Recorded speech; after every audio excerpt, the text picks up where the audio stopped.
রাহুল, ওই দেখো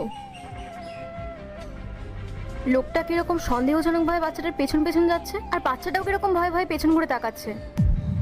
এই আঙ্কেলটা এতক্ষণ ধরে আমার পিছন পিছন আসছে কেন? হ্যাঁ, ঠিকই বলেছো। আর লোকটার হাব ভাবও আমার ঠিক ভালো ঠেকছে না। আমার মনে হয় ওর অন্য কোনো মতলব আছে। চলো তো গিয়ে দেখি। এই যে একটু দাঁড়ান, তখন থেকে আপনি এই বাচ্চাটার পেছন পেছন কেন ঘুরছেন? মতলবটা কি আপনার? আরে আপনাদের কোথাও ভুল হচ্ছে। আমি কেন ওই বাচ্চাদের পিছন পিছন যাব? আমি তো এই রাস্তা দিয়ে হাঁটছিলাম। মা, একটু এদিকে এসো তো। হ্যাঁ আঙ্কেল বলুন। আচ্ছা মা, বলছি এই আঙ্কেলটা কি তোমার পেছন পেছন আসছিল? হ্যাঁ আঙ্কেল, আমি অনেকক্ষণ ধরে দেখছি উনি আমার পেছন পেছন আসছেন। আমি তো ওনাকে চিনিই না।